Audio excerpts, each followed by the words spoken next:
How quick we are to assemble a firing squad when some well-meaning Tory espouses a radical approach to social welfare and population control. Last week, it was Michelle Ballantyne's turn to take her place on the scaffold. In a Holyrood debate on poverty and inequality, the Scottish Tories welfare spokeswoman defended the two-child limit on tax credits. This is the one where claimants must prove a child was conceived through rape before qualifying for further benefits. Ballantyne said, "It is fair that people on benefit cannot have as many children as they like, while people who work and pay their way and don't claim benefit have to make decisions about the number of children they can have. Fairness is fairness to everybody, not to one part of the community."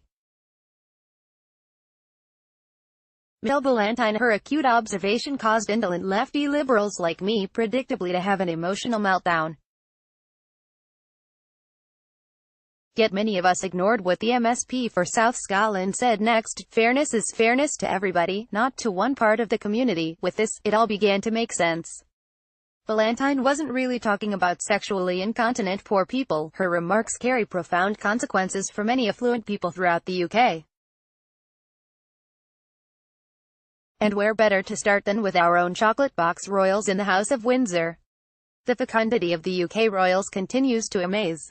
At the last count, the actual Royal Support and Emolument Fund, aka the Sovereign Grant, was supporting about 67 princes and princesses, dukes and duchesses. Very few would qualify under Ballantyne's work and pay their way clause, unless you subscribe to the theory that a long honeymoon in Australia, Fiji and New Zealand paid for by someone else counts as work. If we were to apply Ballantyne's reasoning to the Windsors, I'm sure we could claim back a couple of the dozens of palaces and stately homes we grant them, and perhaps a few cheeky wee Gainsboroughs too. I'd apply a special royal benefits index here. This would take into account the number of royal babies, the amount of state support they receive, and the extent of their parents' indolence. Royal mistresses would of course be exempt. I'd also extend Ballantyne's work and pay their way clause to families who choose to deploy aggressive tax avoidance plans to increase their personal fortunes. Thus, those parents proved to have benefited from such schemes would be liable to lose some of their assets commensurate with every extra child conceived after the first two. Ballantyne's reasonable approach to ensuring that people curb their concupiscence if they are amid economically straitened circumstances follows other Tory social attitudes rooted in common sense.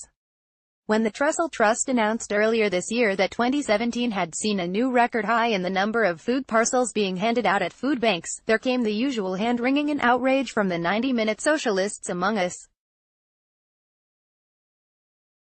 And so it was refreshing to hear a more optimistic and uplifting note struck by some enlightened Tories. This wasn't a cause for recrimination and self-flagellation, they said. Rather, it was a joyous affirmation of the generosity of spirit that exists in some of Scotland's most disadvantaged communities. In this, they were channeling Donald Sutherland's tank commander Oddball and Kelly's heroes. "Why don't you knock it off with them negative waves?" they were effectively saying, and it was good to hear. For those harboring some doubts about this approach, I'd recommend reading Little Dorrit. I'd be tempted to push Ballantyne's envelope a bit further. If socially irresponsible poor people insist on having a third child, let's not merely tie off their benefits, let's round up the children instead.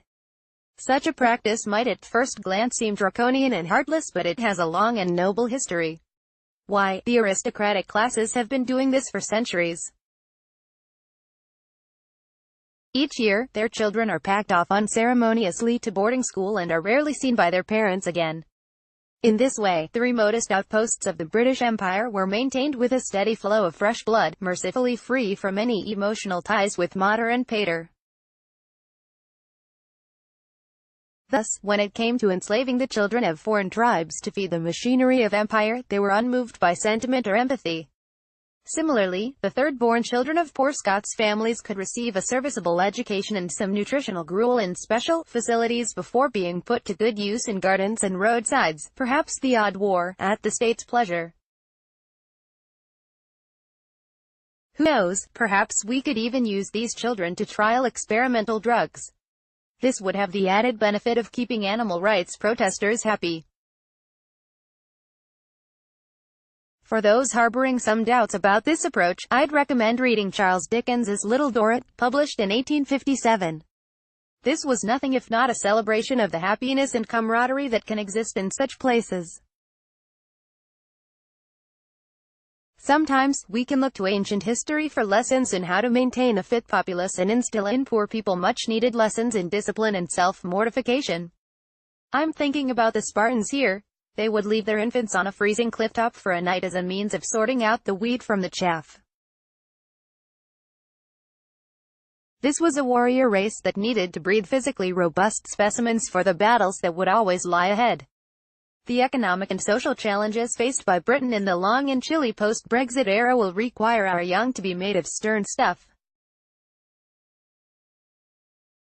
A wee night out in the Campsie Fells underneath the stars would be good for the third children of poor families. Obviously it would reduce their numbers, but those who survived would get an early lesson in not expecting too much from the state. Kevin McKenna is an Observer columnist.